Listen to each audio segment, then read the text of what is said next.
नमस्ते दोस्तों, पार्ट 2 में आपका स्वागत है। पार्ट 2 में हम देखेंगे अलोम विलोम प्राणायाम बंद के अलग-अलग तरीके। आइए शुरुआत करते हैं। अभी अनिद्रा का जो मुख्य कारण होता है आपको मन को शांत करना, और मन शांत करने के लिए आपको ध्यान में जाना पड़ता है। और ध्यान में जाने से पहले ध्यान की जो तैयारी होती है, आपको सांसों पे नियंत्रण करना होता है। योग हमें तनाव, दबाव और खिंचाव, योग में हम तीन ही काम करते हैं, जिससे हमारे शरीर को मन से, मन को आत्मा से जोड़ता है। तो ये तीनों प्रक्रिया जब होती है तो आपके लिए बहुत ही फायदेमंद होती है। अभी हम करेंगे गहरे लंबे श्वास को धीरे धीरे बाहर निकाल दें। पूरा श्वास बाहर निकालने पे पेट की मांसपेशियों का संकोचन इतना करें कि नाभि मूल रीढ़ से लग जाए। बैठने की स्थिति वही, कमर गर्दन रीढ़ सीधी, चेहरे पे प्रसन्नता का भाव। सांसों को भरते जाएं, छोड़ते जाएं।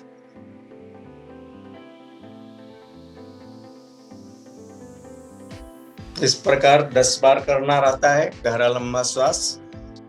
फिर आता है अनुलोम विलोम। अनुलोम विलोम में भी आपको कमर गर्दन रीढ़ सीधी, चेहरे पे प्रसन्नता का भाव। बायां हाथ ज्ञान मुद्रा में, दाहिना हाथ प्राणायाम मुद्रा में। अंगूठे के बाद वाली दोनों अंगुली को अंगूठे की गद्दी नासिका, अनामिका से बाईं नासिका को बंद करना है। फिर अनामिका को हटाते हुए बाईं नासिका से श्वास को धीरे धीरे भरना है। जितनी देर में आप भरें उतनी ही देर में अंगूठे को उठाते हुए दाहिनी नासिका से श्वास को बाहर निकालना है। फिर दाईं नासिका से श्वास को भरना है, बाईं नासिका से श्वास को बाहर निकालना। तो एक आवृत्ति होती है, इसे आप 5 मिनट करेंगे तो बहुत अच्छी बात है। 1 मिनट में 10 से 12 राउंड होता है। तो ये अनुलोम विलोम है। इसके बाद हम कपालभाति करते हैं, जो हमारे फेस के लिए भी बहुत ही उत्तम है। भाति मतलब चमकना और कपाल मतलब ललाट, फोरहेड। तो कपालभाति की स्थिति है, दोनों हाथ को चिन्ह मुद्रा में बनाते हुए घुटने पे रखते हैं, कमर गर्दन रीढ़ सीधी। पूरा श्वास को भरते हैं। मूल बंद लगाना है, यानी आपके जो मल द्वार है उसको ऊपर की ओर खींच के रखना है, और फिर शक्ति के साथ श्वास को बाहर निकालना है। इसकी भी आवृत्तियां हैं। बहुत सारे लोग फास्ट करवाते हैं, तो फास्ट करने वाले के जो जिन्हें हाई बीपी है, उच्च रक्तचाप की प्रॉब्लम है, वो जब फास्ट करेंगे तो उनका बीपी और शुक हो जाता है, बढ़ जाता है। इसलिए एक नियमित रूप से बारंबार स्ट्रोक लगाने के लिए बोला जाता है। शरीर को पूरा झटका भी नहीं देना रहता है कि आपके केवल नाभि का प्रदेश यानी पेड़ू के जो अंग है वो प्रभावित होते हैं। कपालभाति से आपके जो मणिपुर चक्र है, यानी आपके जो नाभि के इर्द गिर्द का पार्ट है, पेट का जो पार्ट है, वो एक्टिवेट होता है। फलस्वरूप आपके भोजन इससे पचता है, और जब आपके भोजन अच्छे से पचेंगे, उसके जो सारे तत्व हैं, पौष्टिक तत्व आपके शरीर में जाएगा, कब्ज पैदा नहीं होगा। और जब कब्ज पैदा नहीं होगा आपके शरीर में, तो आपको नींद की समस्या भी नहीं आएगी।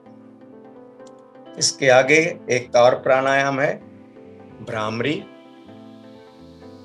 अभी जब हम कपालभाति किए, इसके बाद हम लोग बंद लगवाते हैं। 3 बंद लगाने का कोशिश करते हैं कि आपका मूल बंद तो लगा हुआ है, जालंधर बंद लगा देते हैं, अपने चीन को कंठकूप में यानी गर्दन को लॉक करते हैं, और नाभि को अंदर की ओर खींचते हैं, उद्यान बंद। यथाशक्ति हम लोग रुकते हैं इसमें, जितना शक्ति है आप रुक सकते हैं। फिर पहले पेट को ढीला छोड़ना है, फिर जालंधर बंद खोलना है, गर्दन को खोलना है, और फिर मूल बंद खोल के नॉर्मल श्वसन करना है। इस कड़ी में एक और प्राणायाम है भ्रामरी प्राणायाम। इसमें हम अंगूठे से कान के बंद करते हैं। कान में जो बटन है आपको उसे बंद करना है। 2 अंगुलियां आंखों के ऊपर, 2 अंगुलियां होठों के ऊपर। श्वास भरना है और मधुर गुंजन करना है।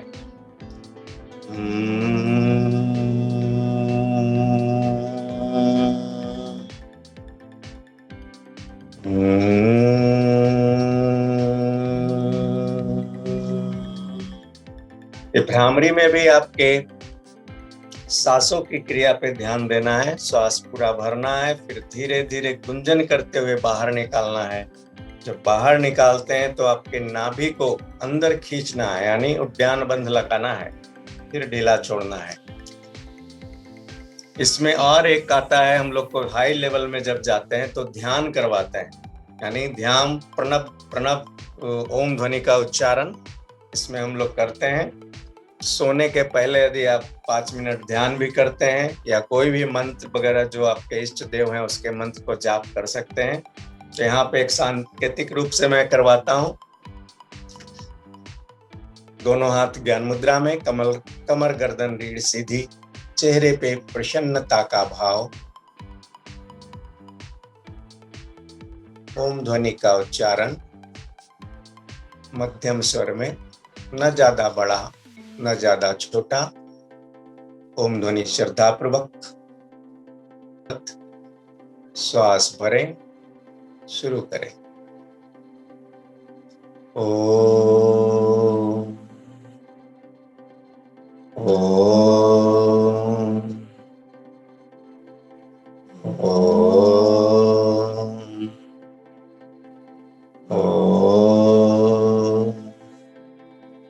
इस प्रकार ओम ध्वनि का उच्चारण 10 बार, मिनिमम 10 बार करनी है।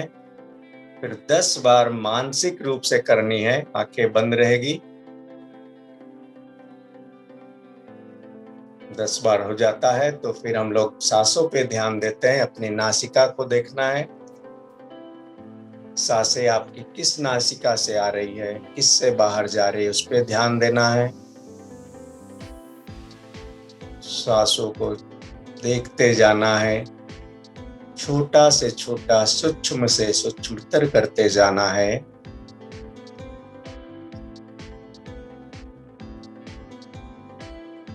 इसके आगे के चरण में आपके विचार आने लगते हैं, मन में बहुत सारे विचार आते हैं, उसे छोड़ते जाना है। विचारों को आपको छोड़ते जाना है और जब विचार आने बंद हो जाएंगे तो आपका वहां से मेडिटेशन शुरू होता है, ध्यान शुरू होता है। लोका समस्ता सुखनो भवन्तु, ऐसा विचार रखते हुए एक लंबा ओम ध्वनि करेंगे और इसे समाप्त करेंगे। श्वास भरें।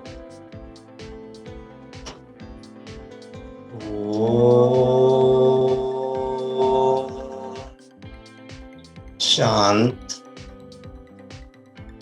धन्यवाद। योग करने का सही समय क्या है?